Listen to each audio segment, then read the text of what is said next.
El México contemporáneo es el resultado de profundas transformaciones de orden económico, político, social y cultural, acontecidas en los últimos 50 años.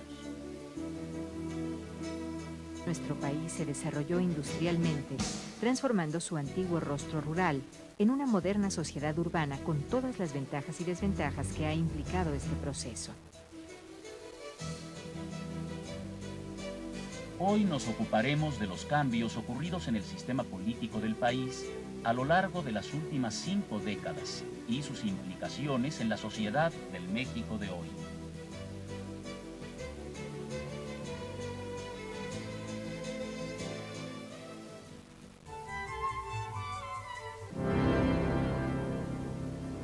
A partir del gobierno de Manuel Ávila Camacho en 1940, el Partido de la Revolución Mexicana, PRM, sufrió cambios profundos que establecieron las bases de lo que sería el sistema político mexicano.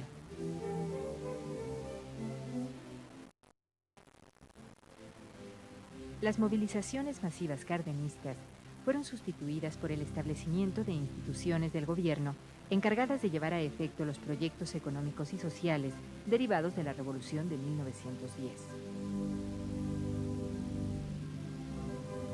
Se estableció así una política llamada de unidad nacional. Esta política de unidad nacional, surgida a partir de la Segunda Guerra Mundial, justificaba el control de los trabajadores para evitar problemas internos durante el conflicto bélico. Como parte de estos cambios que consolidaron la estabilidad política del país, se produjo la transformación del Partido de la Revolución Mexicana en el Partido Revolucionario Institucional, PRI, en el año de 1946.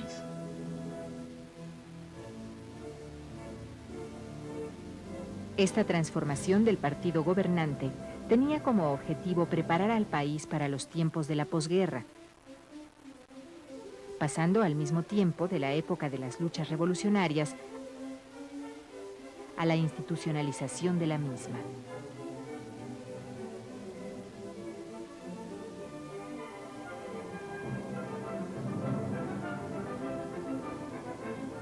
Después del gobierno de Manuel Ávila Camacho, último presidente proveniente del ejército, el PRI se consolida en el poder ahora con gobiernos de civiles, empezando con el presidente Miguel Alemán en 1946.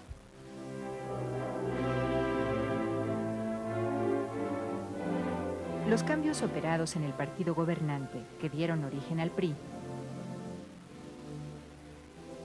consistieron en la desaparición del sector militar, la fundación del sector popular, representado por la Confederación de Organizaciones Populares, CNOP, representante de la clase media, y el ingreso de los pequeños propietarios a la Confederación Nacional Campesina, CNC, compuesta por campesinos ejidatarios.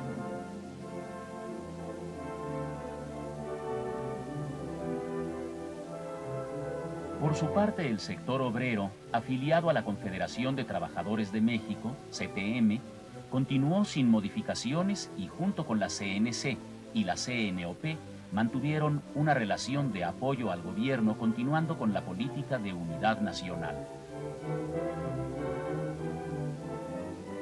Con el gobierno de Miguel Alemán, la industria se impuso sobre la agricultura, contando con el apoyo del sector empresarial. Para impulsar la vida civil democrática, se promulgó en 1946 la Ley Federal Electoral, con el fin de conformar jurídicamente un sistema de partidos políticos.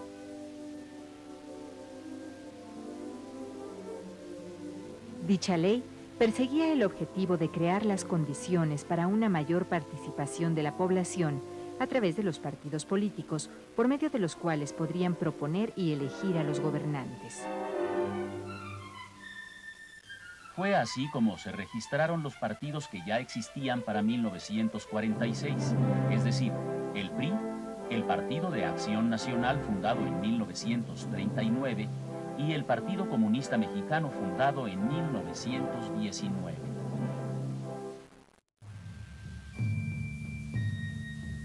Años después, se registraron dos nuevos partidos, surgidos de divisiones del partido gobernante, que fueron el Partido Popular, fundado en 1948, y el Partido Auténtico de la Revolución Mexicana, fundado en 1954.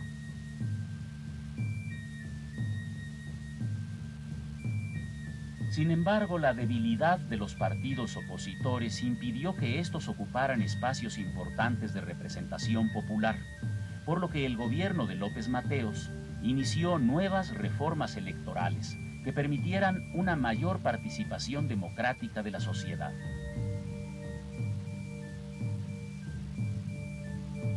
No obstante estas reformas, las décadas de los 50 y 60 fueron escenarios de movilizaciones populares en demanda de mejoras económicas y democratización de las dirigencias sindicales.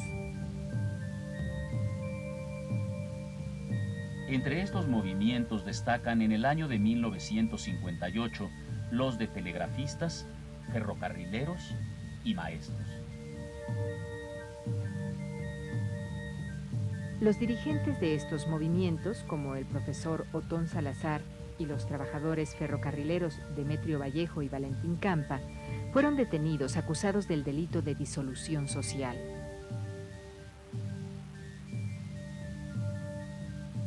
Pero fue el movimiento estudiantil de 1968 el que expresó con mayor fuerza la necesidad de nuevos cambios para la democratización de la sociedad mexicana.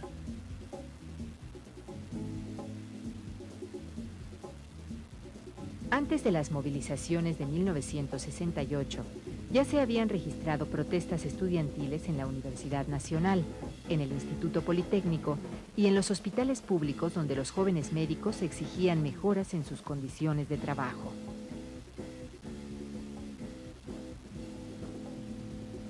El movimiento de 1968 se inició con un enfrentamiento entre grupos de estudiantes y, al intervenir la fuerza pública, generó una huelga de protesta de varias instituciones de educación superior que se organizaron alrededor del Consejo Nacional de Huelga.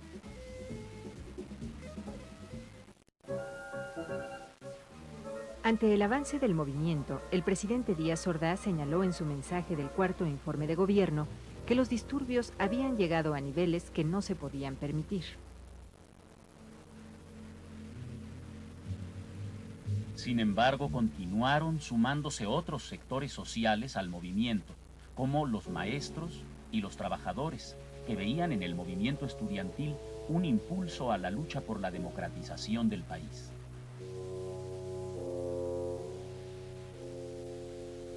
El movimiento estudiantil culminó con los sucesos del 2 de octubre de 1968 en la Plaza de las Tres Culturas en Tlatelolco.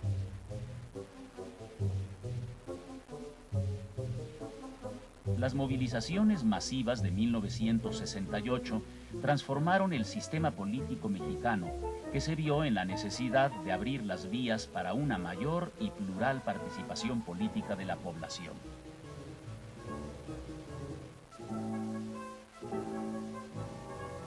Recordemos que el movimiento estudiantil en México fue la expresión no solo de lo que sucedía en el país, sino también de los ideales de libertad, pacifismo, justicia y otros, surgidos en la situación mundial de la Guerra Fría y de los movimientos de liberación nacional en Asia, África y Latinoamérica.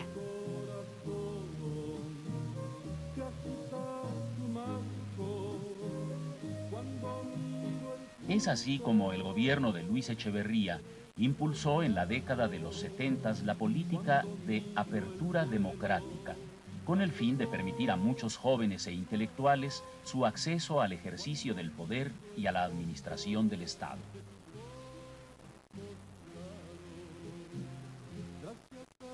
De igual forma, se redujo la edad necesaria para poder votar de 21 a 18 años y para poder ser electo diputado y senador a 25 y 30 años respectivamente. El aumento de la población cada vez mayor, sobre todo de jóvenes, ha sido un fenómeno social presente en la orientación reformadora del gobierno en los últimos años.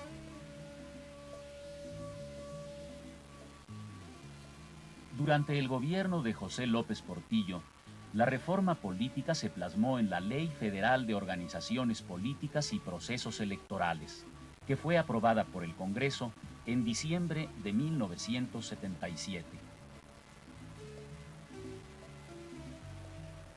Esta ley, además de elevar a rango constitucional el reconocimiento de los partidos políticos como entidades de interés público, se orientó a la ampliación del sistema de partidos y a la participación de estos en el Congreso.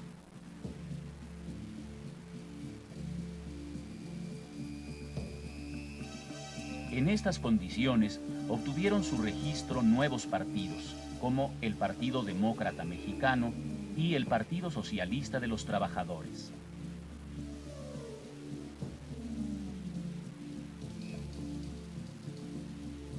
El gobierno de Miguel de la Madrid continuó actualizando y reformando la legislación electoral en el intento de avanzar cada vez más en una mayor democratización de la vida política del país.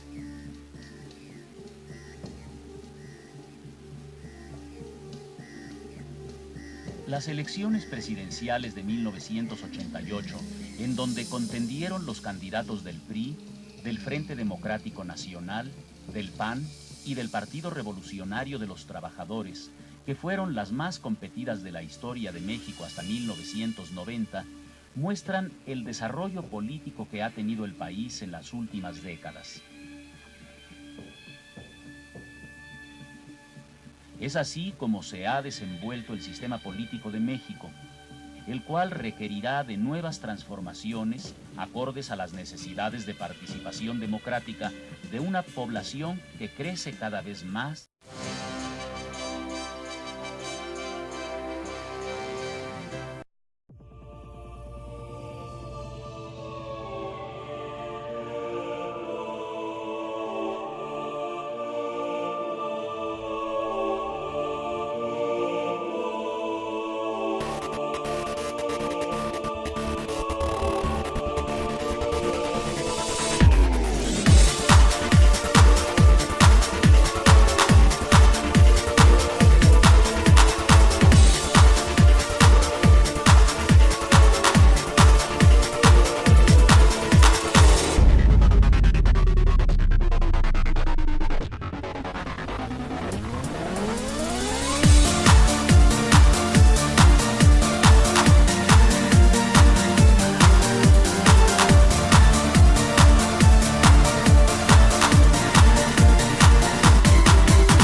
No somos guerreros, somos estudiantes. Eso somos. Unos estudiantes que el pueblo de México sepa que somos sus hijos, somos la juventud. Tú te ibas a esperar la respuesta de tu presidente, que al ver que estabas ahí, que eras joven, que eras estudiante, que eras idealista, te iba a dar una respuesta, te iba a dar una respuesta adecuada, porque tú no estabas pidiendo nada fuera de la razón, porque tú estabas luchando por algo en lo que creías y que te habían enseñado desde chico que era valioso. Tu bandera, tu patria, tu himno, tu todo. El CNH comprendió los costos de los excesos verbales y simbólicos de la noche anterior. De inmediato reiteró su disposición al diálogo. Aún así, Los signos de endurecimiento aumentaron. El ejército apostó tanques en las afueras de la universidad y del Politécnico días antes del informe presidencial. Hemos sido tolerantes hasta excesos criticados, pero todo tiene un límite y no podemos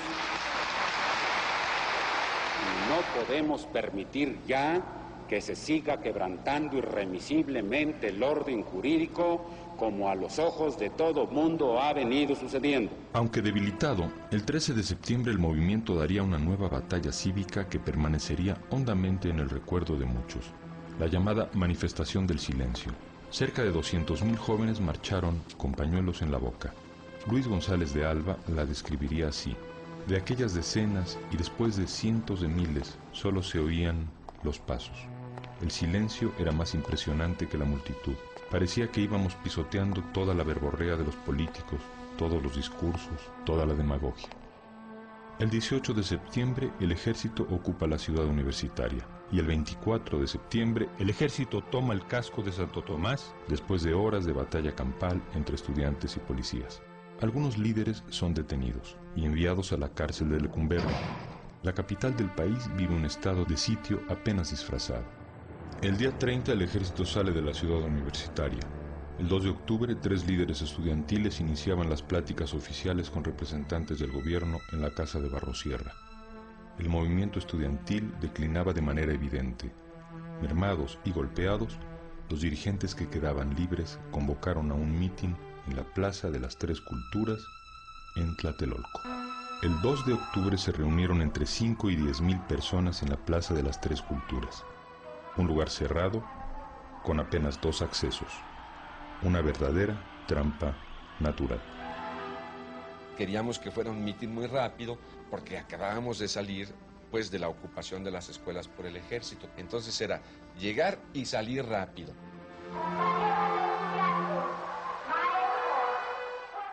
Había una orden del CNH a todos sus miembros de no estar allí. Nadie más que el que iba a hablar. Y estábamos todos.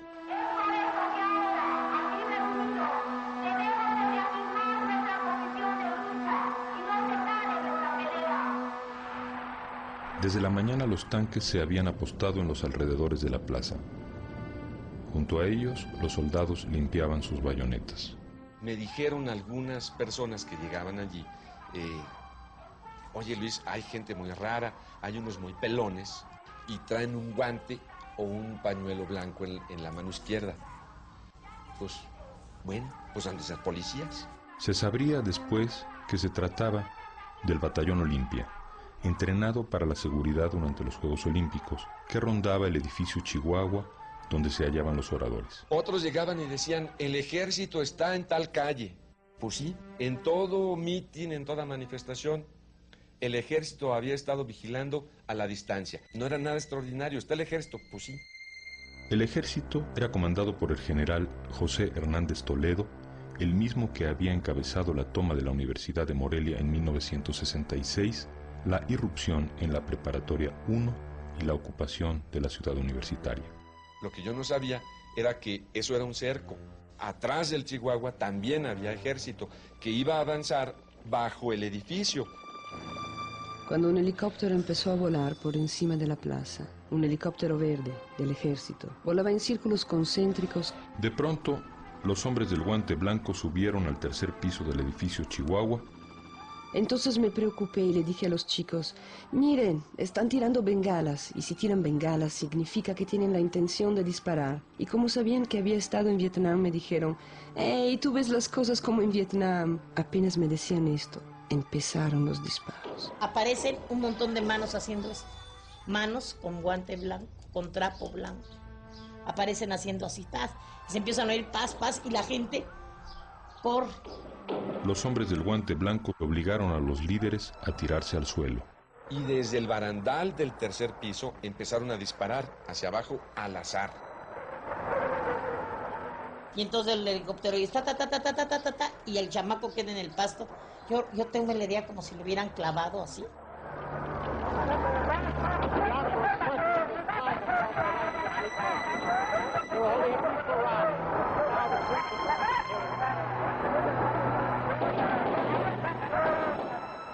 Entonces hubo un momento en que los que estaban disparando desde el barandal en el tercer piso hacia abajo, le dieron a soldados que en ese momento traspasaron el borde del edificio y le empezaron a disparar al batallón Olimpia. Los fusiles no los dirigían hacia arriba, los dirigían hacia abajo. Vi cómo caía la gente, los jóvenes. La misión del ejército, señala Díaz Ordaz en sus memorias, era impedir que los alborotadores tomaran la Secretaría de Relaciones Exteriores que se encuentra en el costado sur de la plaza. Los disparos venían de todas direcciones. Me sentí herida y gritaba que estaba herida, y mis gritos y los de los demás quedaban ahogados por las ráfagas de ametralladora. La matanza continuaba en la plaza. La gente se dispersaba aterrorizada, tratando de escapar de la lluvia de balas que caía sobre ella. El fuego nutrido duró poco más de 1 hora. A las 7:45 una tanqueta disparó contra la plaza.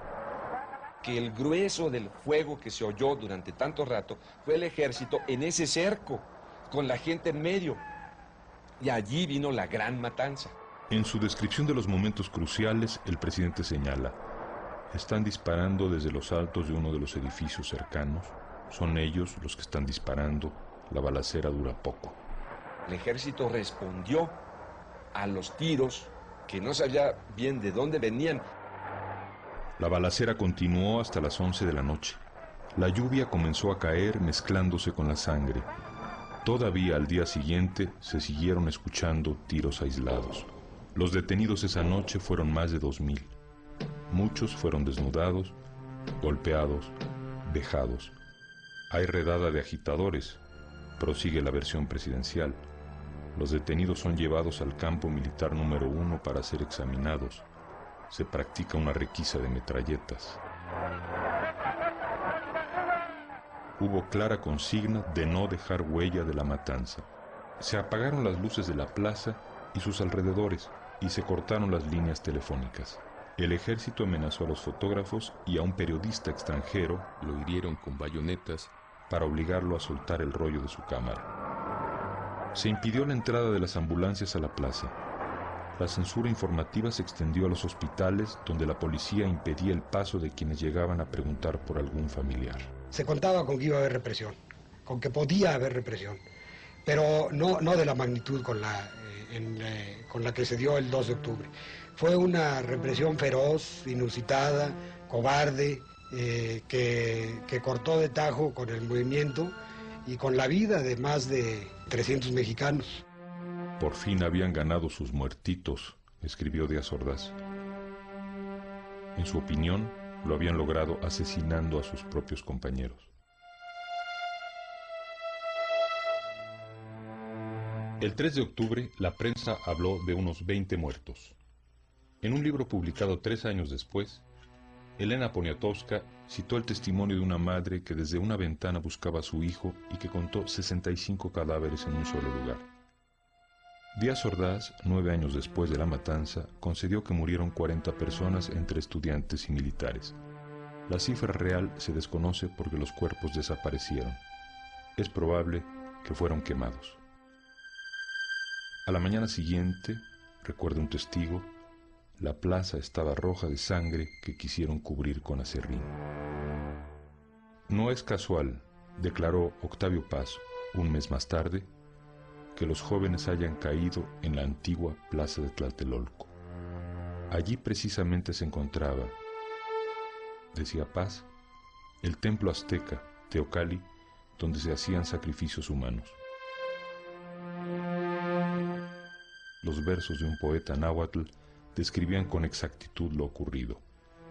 Y el olor de la sangre mojaba el aire, y el olor de la sangre manchaba el aire.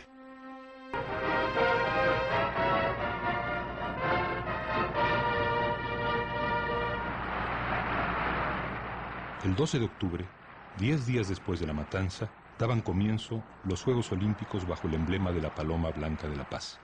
Minutos antes de que Díaz Ordaz los inaugurara, un grupo de asistentes al estadio de la ciudad universitaria hizo volar sobre el palco presidencial un gran papalote que representaba una paloma negra.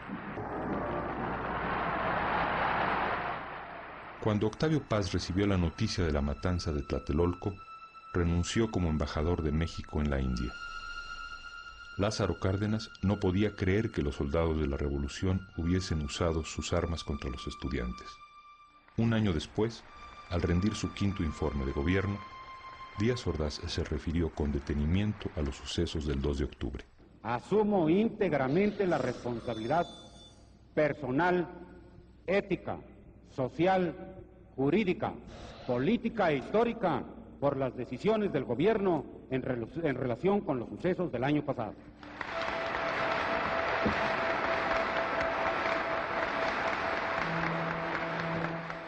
Al término del informe, un experimentado político le comentó a otro: el tapado es Echeverría. Colocando sobre sí toda la responsabilidad por la matanza, Díaz Ordaz le franqueaba a su secretario de Gobernación el camino a la presidencia. Díaz Ordaz estaba seguro de haber resuelto el rompecabezas de la conjura contra México. Lo cierto es que careció de tranquilidad el resto del sexenio. Sus problemas gástricos empeoraron. En 1970, Díaz Ordaz arribó al Estadio Azteca en un helicóptero. Debía inaugurar el Campeonato Mundial de Fútbol y se sometería al veredicto público. El repudio fue general. Lo recibió un plebiscito de chiflidos e insultos. Declaro solemnemente inaugurado el 9º Campeonato Mundial de Fútbol, Copa Jules Rimet.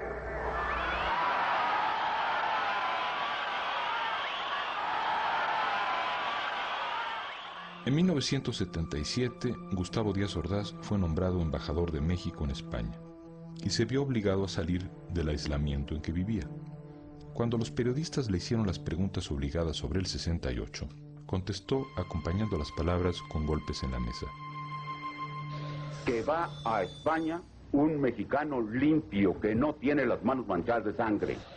Pero de lo que estoy más orgulloso de esos 6 años es del año de 1968.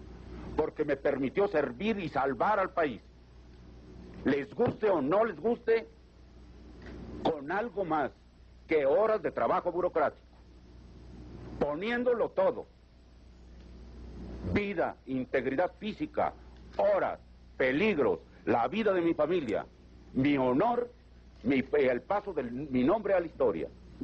Todo se puso en la balanza. Afortunadamente salimos adelante. Y si no ha sido por eso, usted no tendría la oportunidad, muchachito, de estar aquí preguntando. No estoy de acuerdo con usted en que hay un país antes de Tlatelolco y otro país después de Tlatelolco. Para mí México es México antes y después de Tlatelolco. Ese es un incidente penoso en la vida de un pueblo.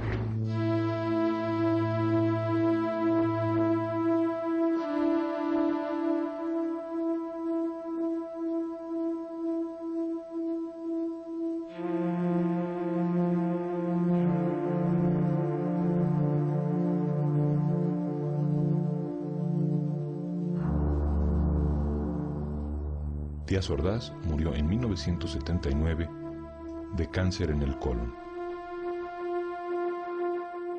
De todos sus errores de apreciación, ninguno superaría a los contenidos en aquella frase. La historia la reescribiría así: México no fue el mismo antes y después de Tlatelolco, y no lo fue, en parte muy importante, debido a Tlatelolco.